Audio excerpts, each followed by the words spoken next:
Il y a quelque chose dont très peu de gens ont conscience alors qu'on devrait tous l'apprendre à l'école dès l'enfance. C'est la puissance de notre psychologie dans nos décisions d'achat au quotidien. Parce que oui, la plupart des gens perdent des dizaines, voire des centaines d'euros tous les mois à cause de micro-décisions inconscientes, souvent poussées par le marketing ou la société. Dans cette vidéo, je ne vais pas te dire de faire ton café maison ou de stopper ton abonnement Netflix. Non, parce que ça, tout le monde te l'a déjà dit. Je vais plutôt te donner mes 10 micro-habitudes bizarres, contre-intuitives, dont personne ne parle, que j'ai mis en place depuis littéralement des années et qui me permettent d'économiser beaucoup d'argent. Certaines sont tellement puissantes que mon cerveau a littéralement arrêté au bout d'un moment de me pousser à acheter. Ces astuces, elles sont redoutablement efficaces et tu vas forcément apprendre quelque chose dans cette vidéo.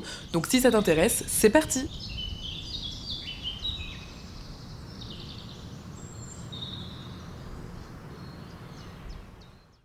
Avant toute chose, un court disclaimer, puisque oui, cette vidéo va parler d'argent, va parler d'économie, elle parle donc d'un sujet sensible, néanmoins sachez qu'elle se veut non jugeante, sachez que j'ai conscience que les conseils que je donne dans cette vidéo ne pourront pas s'appliquer à tout le monde, néanmoins ils seront forcément utiles à certaines personnes, et si vous allez forcément trouver dans cette vidéo des conseils qui vont vous être utiles et qui vont pouvoir s'appliquer à votre situation, votre voisin en trouvera d'autres différents de vous. J'ai bien conscience que ma situation personnelle ne correspond pas forcément en tout point à votre situation personnelle.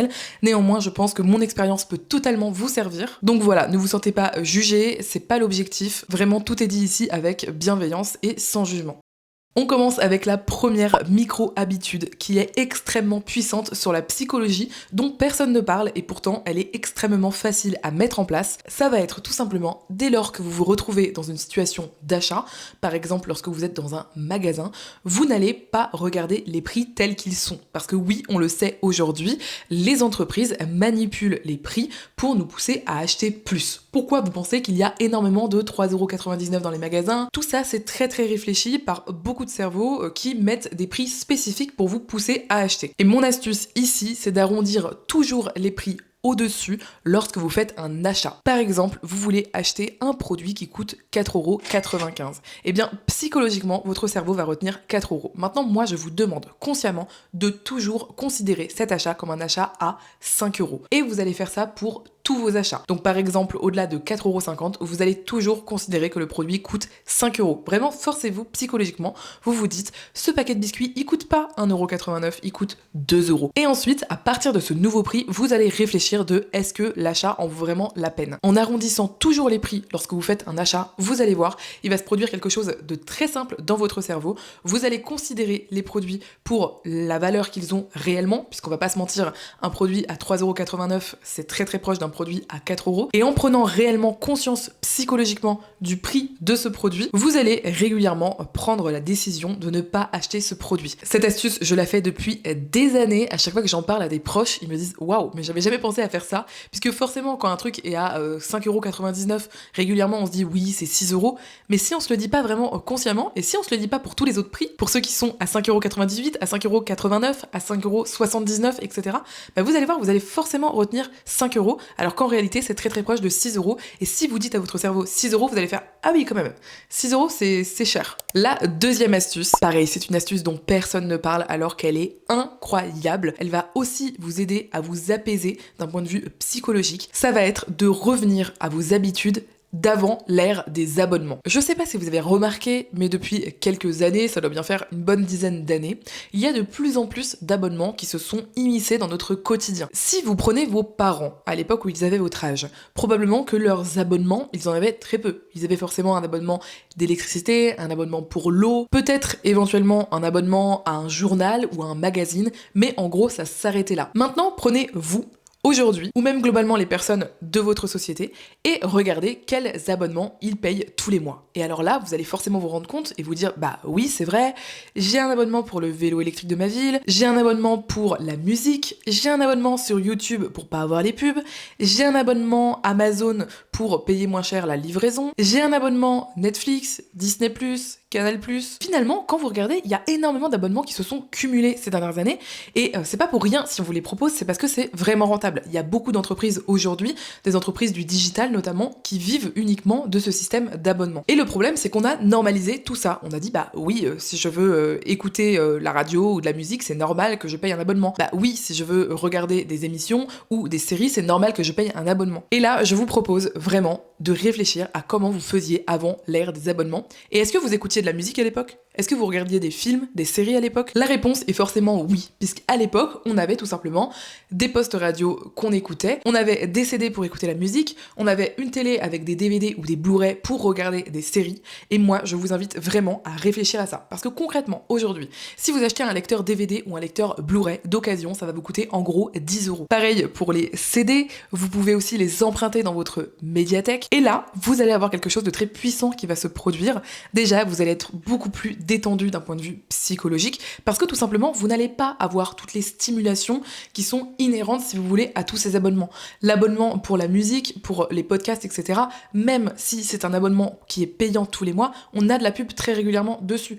Pareil pour toutes les plateformes de streaming, en fait, on a de la pub encore dessus alors qu'on paye. Au final, si vous repassez au DVD, au CD, au Blu-ray, à la radio, à toutes ces choses-là, bah, il va se produire quelque chose d'assez simple. Vous allez déjà prendre un choix conscient de dire ce soir, j'ai envie de regarder La Belle et la Bête, donc je vais regarder mon DVD. Vous n'allez pas perdre une éternité à choisir ce que vous souhaitez regarder. Vous allez pouvoir écouter la musique que vous avez envie d'écouter. Vous pouvez aussi écouter la radio et du coup, vous laissez porter un petit peu par une musique qui, vous le savez, a été présélectionnée pour vous en fonction de la radio que vous choisissez. Et en faisant ça, je vous jure, vous allez faire tellement d'économies. Vous allez faire du bien à votre cerveau parce que vous allez être détendu. Et franchement, hacker son cerveau pour revenir à l'ère d'avant tous les abonnements numériques qu'on nous impose aujourd'hui, je vous jure, c'est juste le meilleur truc pour le budget. Ça va vous permettre d'économiser tellement d'argent. La troisième micro-habitude que j'ai mis en place depuis plus de 10 ans dans ma vie et qui m'a permis d'économiser tellement d'argent, ça va être de désolidariser le temps passé avec vos proches, que ce soit vos amis, votre famille, vos collègues, etc., d'un temps où vous devez forcément dépenser de l'argent. Ça, c'est vraiment un truc qui est aussi sociétal. On remarque en fait finalement que dès lors qu'on va voir des proches, on va sortir et on va dépenser de l'argent. Moi, je vais vraiment vous demander de remettre en question ça, de hacker votre cerveau tout simplement, pour vous dire finalement, je peux passer un bon moment avec mes proches et ce, gratuitement ou presque gratuitement. Pour ça, il faut tout simplement sortir des schémas complètement classiques de je vais voir mes amis, donc je vais forcément boire un verre. Bien sûr, si ça vous fait très plaisir et que vous avez envie de le faire, faites-le. Mais désolidarisez cette habitude de quelque chose d'automatique. Vous pouvez très bien passer des très très bons moments avec vos proches, mais désolidariser ce moment-là d'un moment où forcément vous devez faire des dépenses, vous devez donner de l'argent à la société. Bah oui, parce que vous pouvez très bien organiser des rencontres qui sont différentes. Vous pouvez très bien dire, et si on cuisinait ensemble, chez toi ou chez moi ? Et si on allait se balader en forêt, dans un parc, au bord d'un lac, au bord d'une rivière, on va pouvoir discuter ensemble, c'est quand même super agréable, et de cette façon, vous avez tout à fait la possibilité de voir vos proches sans forcément dépenser d'argent. Comme dit, le but n'est pas forcément de s'exclure de sorties où de toute façon vous n'aurez pas le choix. Par exemple, les sorties entre collègues, c'est un peu plus compliqué parce qu'on est moins proche des personnes, c'est plus difficile de leur exprimer le fait qu'on souhaite ne pas dépenser d'argent à ce moment-là. Mais moi, ce que je vous invite à faire, c'est de prendre une décision consciente, c'est-à-dire de pas le faire à chaque fois, de dépenser de l'argent, de dire bah oui, c'est normalisé, c'est tout à fait normal, je vois un ou une amie, donc forcément, on va aller au restaurant, donc forcément, on va dépenser de l'argent pour faire telle ou telle activité. Regardez ensemble les activités proposées par votre ville qui sont gratuites et choisissez-en une ensemble. Vous allez pouvoir comme ça faire des sorties gratuite tout en passant un bon moment, en créant une nouvelle expérience. Et bien évidemment, si vous êtes plutôt à la campagne, choisissez de vous voir en intérieur ou en extérieur, mais pour des activités gratuites. Quoique les personnes de la campagne, en général, ont déjà conscience de toutes ces activités gratuites. La quatrième astuce, et celle-là est extrêmement puissante, ça va être de rendre l'abondance anormale. Rendre l'abondance anormale, qu'est-ce que ça veut dire ? Ça veut tout simplement dire prendre un pas de recul et se rendre compte de la société dans laquelle on vit, dans laquelle il est totalement normalisé, c'est même plus que normalisé, c'est vraiment poussé à l'extrême, de posséder énormément de choses, de vivre finalement dans une abondance. Même les personnes qui ont peu de moyens peuvent d'une certaine façon vivre dans une abondance d'objets peu chers. Mais typiquement, est-ce que c'est vraiment normal de posséder, je sais pas moi, 20 pantalons ? Est-ce que c'est normal de posséder 10 paires de chaussures ? 5 chapeaux ? Enfin, j'en sais rien. En gros, vous pouvez prendre ça sur tous les sujets de votre vie, je pense, et vous allez vous rendre compte que c'est très très rare d'avoir un seul objet pour une seule utilité. Donc moi, ce que je vous invite à faire, pour petit à petit rendre anormal cette abondance, ça va être par exemple, avant de racheter un objet, de vous demander si vous avez déjà cet objet chez vous. Et là, vous allez sûrement vous rendre compte que vous avez non seulement déjà cet objet, mais surtout déjà en plusieurs exemplaires. Si vous pouvez retrouver chez vous 3 objets similaires qui ont le même usage que celui que vous allez acheter, honnêtement, c'est inutile que vous achetiez ce nouvel objet. Une autre astuce, et celle-là, elle est très très puissante, ça va être de finir un objet avant de le racheter. Littéralement, moi, quand je suis devenue minimaliste à une époque, j'ai commencé, en devenant minimaliste, à me rendre compte que j'usais mes vêtements. C'est assez ouf quand même, c'est-à-dire que j'avais tellement de vêtements que finalement ça m'arrivait très rarement de vraiment user mes vêtements.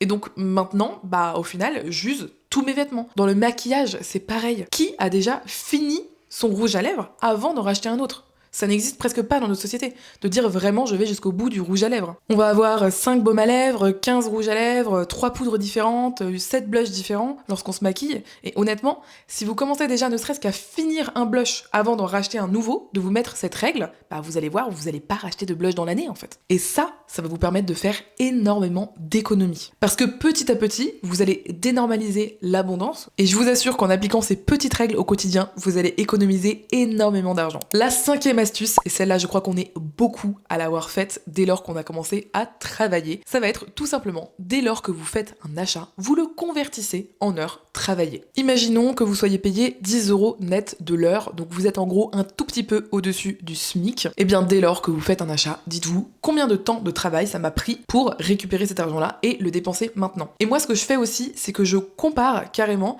est-ce que ça vaut le coup selon moi ? C'est-à-dire par exemple, imaginons que je suis à la boulangerie et que je veuille acheter un sandwich, et bien je vais me dire, ce sandwich il coûte 8 € par exemple. Ok, donc si je suis payé 10 € de l'heure, ça m'a demandé de travailler à peu près 45 minutes pour ce sandwich. Et ensuite je réfléchis et je me dis, ok, si j'avais fait ce sandwich moi-même et que je l'avais payé par exemple 1 € ou 2 € on va dire pour mon sandwich, avec le prix des ingrédients, combien de temps ça m'aurait pris à le faire ?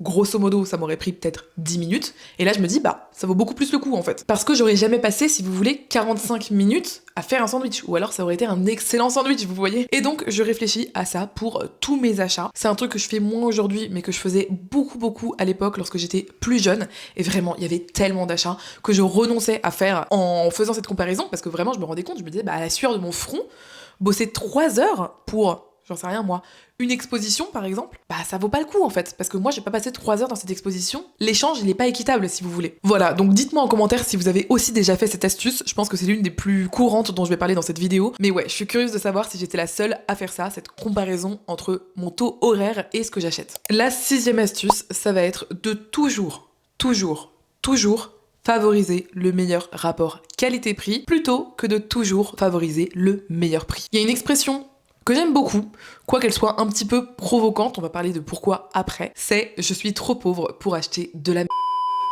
Ou alors on peut le dire plus poliment en disant aussi « je n'ai pas les moyens d'être pauvre ». Ok, pourquoi cette expression est provocante ? Tout simplement parce que c'est bien connu, lorsqu'on a très peu d'argent, on est obligé tout le temps d'acheter les choses de basse qualité parce que ce sont souvent les moins chères et donc on va tout le temps acheter quelque chose de très peu cher. C'est un calcul qui nous est imposé finalement parce qu'on n'a pas beaucoup d'argent et qui est très peu rentable. Pourquoi ? Parce que tout simplement, prenons l'exemple par exemple d'une machine à laver. Vous devez absolument changer votre machine à laver. Heureusement, vous avez de l'épargne de précaution toujours de côté, donc vous avez de quoi acheter votre machine à laver sans faire de crédit à la consommation. Mais le problème, c'est que forcément, vous avez une épargne de précaution qui est basse parce que vous gagnez très peu d'argent, que c'est très difficile pour vous de mettre de l'argent de côté et donc vous achetez la machine à laver la moins chère du marché. Disons que le premier prix pour une machine à laver, c'est autour de 200-250 € en gros. Le problème c'est que cette machine à laver n'est pas du tout durable car elle n'a pas été pensée pour et elle tombe en panne, disons, au bout de 2 ans. Le problème avec les machines à laver c'est qu'en général elles sont très difficilement réparables. Enfin c'est surtout qu'on peut les réparer mais que ça va vous coûter 300 € pour la réparer. Donc vous êtes en mode franchement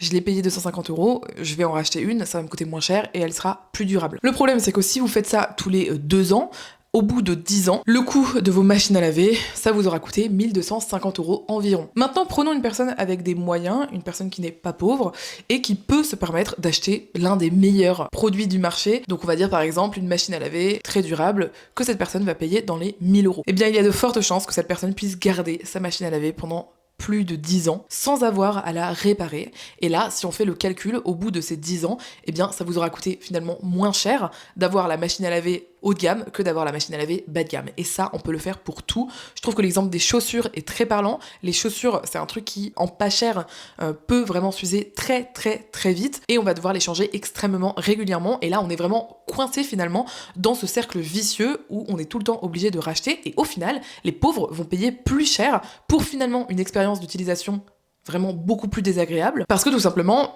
ces personnes-là n'avaient pas les moyens de base d'investir, j'en sais rien moi, 200 € dans des très bonnes chaussures. C'est pour ça que je dis l'expression de dire finalement j'ai pas les moyens d'être pauvre, elle est très provocante parce que forcément quand on est pauvre, on n'a juste pas le choix. Néanmoins, je viens ici quand même vous donner cette astuce parce qu'il y a aujourd'hui quelque chose d'extrêmement puissant, d'accessible à tout le monde qui s'appelle le marché de l'occasion. Et c'est vraiment sur le marché de l'occasion que je veux appuyer mon point. Pourquoi ? Parce que en achetant d'occasion, même en ayant peu de moyens, vous pouvez le faire. Et là, vous allez pouvoir accéder à des produits d'excellentes marques. La machine à laver dont on parlait tout à l'heure qui coûte 1000 balles, une personne qui va déménager, qui ne va pas pouvoir prendre avec elle sa machine à laver super chère, elle va être prête à la céder peut-être pour 300 ou 400 €. Et au final, vous aurez une machine à laver qui va vous durer beaucoup plus longtemps et qui va être beaucoup plus rentable qu'une machine à laver premier prix. Ce qui est incroyable avec le marché de l'occasion aujourd'hui, c'est que ces dernières années, ça s'est tellement développé. Vous avez simplement à prendre internet, à aller sur n'importe quel site d'occasion, à taper ce que vous recherchez et vous allez le trouver. Et là, le plus important, ça va vraiment être de développer votre connaissance finalement, d'utiliser les outils qu'on a à disposition aujourd'hui, Internet, pourquoi pas faire une recherche pour savoir quelles sont les meilleures qualités dans tel objet. Donc par exemple, vous voulez aller acheter des chaussures, imaginons que vous avez besoin de bottes pour aller dehors lorsqu'il pleut, et bien vous cherchez sur Internet, peut-être que ça va vous sortir une marque, disons, je dis n'importe quoi, je ne sais pas, par exemple Aigle, sauf que des bottes neuves de la marque Aigle, ça coûte probablement très cher. Néanmoins, en cherchant sur Internet, vous allez pouvoir retrouver probablement des bottes Aigle à genre 5 €. Et là, vous allez vous retrouver avec le choix d'acheter des bottes d'occasion qui ont peut-être été portées quelques fois mais qui sont encore en excellent état, que vous allez payer 5 balles, vs des bottes pour la pluie que vous auriez acheté chez Action pour peut-être 7 ou 10 balles qui sont de bien moins bonne qualité. Si vous ne trouvez pas le produit que vous cherchez au moment où vous le cherchez, ayez un peu de patience. Le marché de l'occasion, c'est aussi parfois une nécessité d'avoir un petit peu de patience. Dans ces cas-là, vous mettez une alerte sur le site. Vous mettez bottes Aigle taille 38, très bon état, et vous mettez une alerte. Et dès lors que quelqu'un va mettre une annonce en ligne, vous allez recevoir un mail vous disant « Hey, regardez cette annonce, elle pourrait vous intéresser ». Pensez aussi à Facebook Marketplace, pensez aux groupes Facebook de dons, de partage, d'échanges, pensez aux groupes WhatsApp qu'il y a parfois dans certaines communautés, dans une ville, dans un quartier, ou ce genre de choses, ça peut être très très très utile. Et sachez qu'en privilégiant toujours le meilleur rapport qualité-prix au-delà du meilleur prix, c'est ça réellement qui va vous faire de grosses économies. Et ce que j'aime beaucoup avec le marché de l'occasion, c'est que c'est quelque chose qui n'est plus que accessible aux riches ou aux personnes aisées. On arrive à la 7e astuce, et celle-là, elle est très peu connue. C'est un peu une astuce connue parmi les geeks, parmi les informaticiens, informaticiennes, j'ai envie de dire, mais qui est redoutablement efficace. Ça va être d'utiliser pour certains achats des cartes virtuelles bloquées. Et là, vous dites, ok, stop Andrea, c'est quoi des cartes virtuelles bloquées ? Les cartes virtuelles bloquées, c'est exactement comme si vous utilisiez votre carte bleue sur un site internet. Sauf que c'est une nouvelle carte qui est générée, qui correspond à votre carte bleue, et c'est une carte qui va être très limitée dans le temps. Et ça, c'est extrêmement utile pour plein d'achats sur Internet. Pour créer cette carte, vous allez tout simplement aller sur l'application, sur le site Internet de votre banque. Normalement, la plupart des banques le font de façon gratuite. Et vous allez dire, pour un achat que je fais par exemple sur une application, j'achète une application, mais je veux la tester pour seulement 1 mois. Et je veux pas que ça me soit débité tous les mois, parce que justement, je sais pas si ça va m'intéresser. Au lieu d'avoir à penser au bout de 29 jours à annuler votre abonnement, chose que vous allez probablement oublier, et du coup vous allez avoir une dépense impromptue qui va arriver sur votre compte et que vous n'avez pas choisi, vous allez tout simplement créer d'abord une carte virtuelle bloquée. Et le jour où l'application voudrait vous débiter à nouveau les 5 € pour le mois suivant, elle ne pourra pas le faire, car votre carte n'existe plus, elle a disparu dans les méandres d'Internet. Même si vous prenez par exemple des choses gratuites, vous savez, vous avez un abonnement gratuit pendant 30 jours, et vous dites, bah ouais, j'ai envie de profiter des 30 jours gratuits finalement pour tester cet abonnement, mais j'ai pas envie que ça me soit débité ensuite, et j'ai pas envie d'avoir la charge mentale, de mettre une alerte sur mon téléphone, qu'au bout de 29 jours, il faut que j'annule mon abonnement. Et ben dans ces cas-là, carte virtuelle bloquée. Trop pratique. Vraiment, je vous jure, meilleure astuce la plus jouissive, je crois, de cette vidéo. C'est tellement pratique de faire ça et je vous jure, ça va vous faire économiser mais tellement d'argent sur une année. Pareil, si vous payez en une fois pour un service, pour 1 an, par exemple, vous voulez vous abonner à un magazine en ligne ou un journal en ligne pendant 1 an, mais vous avez eu un très très bon plan la première fois parce que c'était vraiment pas très cher. Par exemple, vous avez payé 50 € au lieu de 150 € et vous êtes content, mais vous savez très bien que la deuxième année, ça va revenir à 150 €. Mettez une carte virtuelle. génial. Et dans un an, vous inquiétez pas qu'ils vous écriront pour vous dire « Hey, on peut plus vous débiter, qu'est-ce qui se passe ?» Et à ce moment-là, vous pouvez même les appeler pour leur dire « Oui, non, mais en fait, je veux plus le service, je le trouve trop cher maintenant, moi j'ai payé 50 € à l'époque. » Je vous jure, 9 fois sur 10, ils vont vous dire « Ah non, mais ne partez pas, on vous refait l'offre à 50 €. » Et ça marche extrêmement bien pour plein de services. Au moment de la fin du service, vous les appelez et vous leur dites « Je veux partir. » Vous pouvez le faire vraiment pour énormément de services que vous payez. Je vous jure, c'est trop efficace. Il y en a même qui sont connus carrément pour vous proposer des offres genre à moins 70% si vous dites que vous allez partir. Faut vraiment bien insister jusqu'au dernier moment au téléphone et vous allez voir, ils vont vous proposer une offre beaucoup plus intéressante. Et souvent, ces offres qu'ils vont vouloir vous faire seulement une fois, ils vont pouvoir vous les faire pendant littéralement plusieurs années si vous les appelez à chaque fois. Voilà, franchement, je sais pas si vous étiez beaucoup à connaître les cartes virtuelles prébloquées, mais c'est extrêmement efficace pour réduire ses dépenses à l'année. Si t'es arrivé jusque là dans cette vidéo, ça veut probablement dire qu'elle t'intéresse, donc pour me le faire savoir, mets l'emoji cœur vert en commentaire. La 8e astuce, et alors celle-là, je la trouve géniale et pourtant personne ne l'a fait, ça va être tout simplement de mettre toutes vos applications d'achat, donc les applications que vous avez sur votre téléphone et vous savez que si vous cliquez dessus, vous pourriez acheter des choses, dans une autre langue.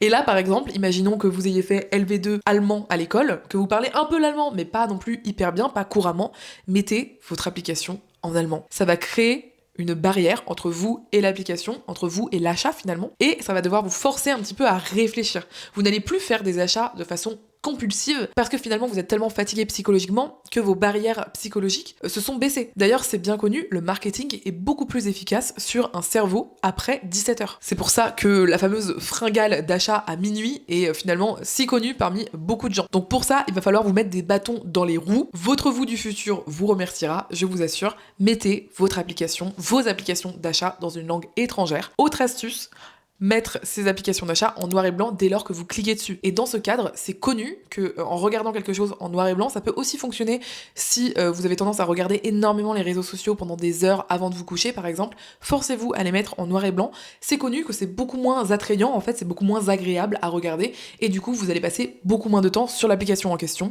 Donc si l'objectif est de faire moins d'achats, je vous assure, ces deux astuces sont redoutablement efficaces. Est-ce que vous aussi, vous avez tendance à très régulièrement faire des paniers sur justement internet, sur vos applications d'achat, etc.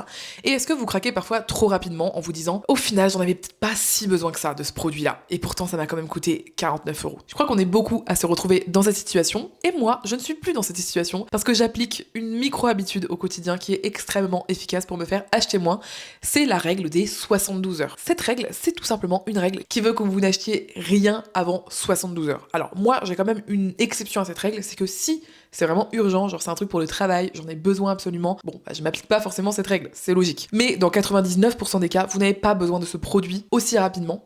Et dans ces cas-là, ce que vous allez faire, c'est que vous allez bloquer votre panier en fait finalement d'achat pendant 72 heures, soit 3 jours. Et ces 3 jours, vous allez les prendre pour prendre du recul, réfléchir à cet achat. Vous allez refaire un petit peu dans votre tête tout ce dont on a déjà parlé dans cette vidéo. Est-ce que j'ai déjà cet objet chez moi? Est-ce qu'il me sera vraiment utile? Est-ce que c'est un objet qui va me servir? Est-ce que c'est un objet que je pourrais acheter peut-être d'occasion? Est-ce que je peux louer cet objet? Est-ce que je peux emprunter cet objet à quelqu'un que je connais? Etc, etc, etc. Et vous n'êtes même pas obligé d'y réfléchir consciemment. Vous pouvez tout simplement laisser 3 jours sans y réfléchir consciemment. Mais vous inquiétez pas que derrière, votre cerveau il va réfléchir. Et au bout de 3 jours, au bout de 72 heures, vous revenez sur le site internet en question, sur l'application en question et vous dites « Ok, est-ce qu'au bout de 3 jours, je pense que c'est toujours une bonne décision d'achat. » Si c'est le cas, eh bien très bien, achetez. Faites-vous plaisir, prenez cet objet qui va vous apporter de la joie ou qui va vous être utile, mais vous allez voir que dans plein de cas, vous allez vous dire non, en fait, je crois que je vais pas l'acheter. Ça m'est arrivé mais combien de fois? Récemment, j'ai vu une brosse pour les cheveux où en fait, elle a une petite ondulation à la fin sur le bord de la brosse et théoriquement, ça aide à former les boucles. Au final, je me rends compte que j'ai très bien vécu sans cette brosse à cheveux les 29 dernières années, que j'ai déjà une brosse à cheveux qui fonctionne extrêmement bien dans ma salle de bain et que peut-être j'ai vraiment pas besoin de cette brosse à cheveux ou je ne sais même pas si elle va être vraiment efficace. Donc au bout de 72 heures, je l'ai tout simplement pas acheté. On arrive déjà à la 10e astuce. Celle-là, elle va tellement être efficace pour toi pour dépenser moins d'argent. Ça va être tout simplement de se mettre une règle dans la vie, ne jamais payer pour ce qui peut être gratuit. Et là vous allez vous dire mais Andrea, rien n'est gratuit dans la vie. Ben si. Figurez-vous que si, grâce à la gauche, on a quand même quelques trucs qui sont gratuits dans cette société. Déjà, on peut parler de quelque chose qu'on fait tous les jours régulièrement, boire de l'eau. Vraiment, ne payez pas si vous pouvez ne pas payer pour de l'eau. De l'eau du robinet est infiniment moins chère que de l'eau en bouteille, et en plus, on sait que, bien évidemment, il y a des problématiques dans l'eau du robinet, mais il y a aussi des problématiques dans l'eau en bouteille, il y en a plein aussi, vu les avantages quand même conséquent à ne pas acheter de l'eau en bouteille, autant prendre de l'eau du robinet. Si vous voulez un système de filtrage efficace, ça peut être intéressant d'investir une fois, mais au moins vous investissez une fois et après c'est fini. Informez-vous de toutes les choses qui peuvent être gratuites via votre ville, via l'État. Par exemple, dans notre ville, il y a des aides au zéro déchet, donc des protections hygiéniques. Je peux avoir 60 € totalement gratuits remboursés sur des protections hygiéniques. Dans ma ville, on a aussi des sacs à compost qui sont totalement gratuits. Ça, je sais qu'il y a pas mal de villes qui peuvent en fournir, donc c'est très intéressant. On a des sacs à crottes pour notre chienne, donc fini d'acheter les sacs à crottes, on les récupère à la mairie et ça ne nous coûte rien. Maintenant, parlons du principe des associations et des bibliothèques. C'est quand même deux choses qui vous permettent d'avoir énormément de choses gratuitement. Évidemment, on pense aux livres. Alors, toutes les bibliothèques ne sont pas gratuites, ça c'est vrai. Ça peut coûter de l'argent, mais dans tous les cas, c'est très rentable. Mais sachez qu'aujourd'hui, les bibliothèques ont beaucoup évolué et il y a énormément de bibliothèques, notamment dans des villes de taille moyenne, de grande taille, qui ne sont pas que des bibliothèques, ce sont des médiathèques. Donc vous pouvez, comme dit, emprunter des DVD, des CD, des Blu-ray, des livres audio. Dans ma ville, il y a également un service où on peut emprunter des jeux vidéo SVP, des consoles. C'est juste incroyable. Il y a plein de villes dans lesquelles il y a également des associations ou des sortes de bibliothèques qui prêtent, qui louent gratuitement des outils pour le bricolage. Donc ça, c'est vraiment génial. Quand on sait que la durée de vie moyenne d'une perceuse, c'est 12 minutes, SVP les gens, empruntez-les plutôt ou bien demandez aussi à vos voisins. Enfin, en gros, il y a énormément d'astuces aujourd'hui. En plus, grâce à Internet, il y a plein de choses qui sont quand même retrouvables sur Internet pour justement faire tout ça gratuitement. Et moi, ma règle de vie, c'est de ne pas payer pour quelque chose qui peut être gratuit. Bien entendu, je parle pas de trucs qui sont un peu shady et qu'on devrait pas faire, genre, je sais pas moi, voler du papier toilette dans un hôtel, tu vois. Bon, franchement, honnêtement, à ce stade, je préfère payer, mais pour toutes les choses qui sont vraiment genre normalisées, légalisées, etc., et qui sont faites justement pour que vous puissiez les utiliser gratuitement, mais profitez-en, faites-le. Pourquoi aller payer là où vous pouvez avoir des choses gratuitement? Privilégiez toujours les jours où vous pouvez aller gratuitement au musée, ou bien les musées gratuits. Parfois c'est conditionnel en fonction de votre âge, en fonction de vos revenus, parfois ce n'est pas conditionnel. Privilégiez toujours ça. Déjà, si vous faites des musées, faites les musées d'abord gratuits, et ensuite, allez voir pour les musées payants. Pareil pour les sorties. Si vous pouvez faire une sortie pas trop loin, par exemple à 20 minutes à pied, faites-le à pied, ne sortez pas votre voiture qui va vous coûter de l'argent. Si vous le pouvez, bien entendu. Je précise, c'est si vous le pouvez, si vous avez les moyens physiques de le faire, bien entendu. Et ça, c'est vraiment une astuce et une règle de vie qui me fait économiser honnêtement beaucoup d'argent, surtout avec les années qui s'écoulent. Dis-moi tout de suite en commentaire quelle est l'astuce ou quelles sont les astuces qui t'ont explosé le cerveau comme ça et qui t'ont dit waouh, franchement c'est trop bien, je vais faire ça pour faire des économies. J'ai trop hâte de lire vos commentaires et sachez que je réponds à un maximum de personnes dans les commentaires. Ça me fait vraiment trop plaisir d'échanger avec vous. Et avant de partir, est-ce que tu connais le mouvement frugaliste? C'est un mode de vie stratégique qui vise à mettre le plus d'argent de côté pendant sa vie active pour ensuite pouvoir travailler moins, arrêter de travailler plus tôt et vivre mieux au global. C'est vraiment un mode de vie très puissant et très intéressant dont tout le monde devrait s'inspirer au moins en partie. Je t'en parle dans cette vidéo et je t'y explique comment tu peux t'inspirer de ce mode de vie pour économiser beaucoup d'argent. Alors n'hésite pas à cliquer pour découvrir mes 20 meilleures habitudes frugales pour mettre beaucoup plus d'argent de côté et pour vivre mieux. Je te dis donc à tout de suite sur une autre vidéo de la chaîne et d'ici là, je te fais des gros bisous. Salut!